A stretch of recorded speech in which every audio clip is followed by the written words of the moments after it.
जी मैं तो अपनी हांडी पका के हुण लै चलनी हाँ तो तुसी हुण ना ये रेसिपी वेख के ते अपनी पकाई। बिस्मिल्लाहिर्रहमानिर्रहीम, अस्सलाम वालेकुम, कैसे हैं सब जी। बहुत थोड़ा सा ऑयल लें, उसमें अदरक लहसुन का पेस्ट डालें। देखो किस तरह चटर पटर करके उछलता है। वो बच्चों को कहो ना बह के पढ़ लो तो वो भी इसी तरह फिर छाला लाते हैं। आपने बिल्कुल हल्का सा बस गोल्डन सा ही रखना है उसको। उसके बाद बीच में आप कलेजी डाल दें बकरे की, साथ में दिल के कोई टुकड़े हैं तो वो डाल लें, और दिल के टुकड़े ना छोटे छोटे करके पाओ। अच्छा तो उस तो बाद जो पानी छड्ड देवे ना, थोड़ा जिहा फ्राई करो, पानी छड्ड देवे तो उन्हें ढक दो।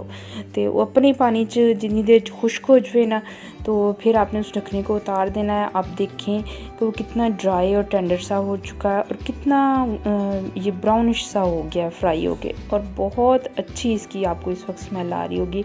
इसके बीच में आपने कोई ज़्यादा मसाले नहीं डालने, हमने इसको इसके टेस्ट के साथ बनाना है।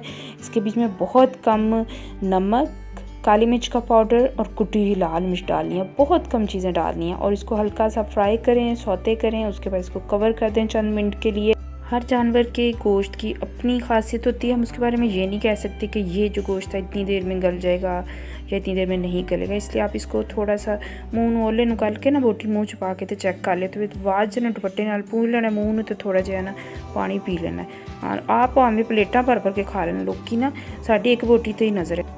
बस तुसी लोगों की नहीं सुननी, तो इनू भुन के ना जिन्ने भी सलाद घर च पे ने वो कट के विच पा देने ने, और उसके बाद पकाना बिल्कुल नहीं है, हल्का सा बस इसको सौते करना है 2-3 मिनट। उसके बाद इसी तरह कढ़ाई में सबको सर्व करें। तारीफ़ें सुने सबसे, मुझे दुआएं दें, और प्लीज़ मेरी वीडियो को लाइक करें, शेयर करें, और अल्लाह हाफिज़।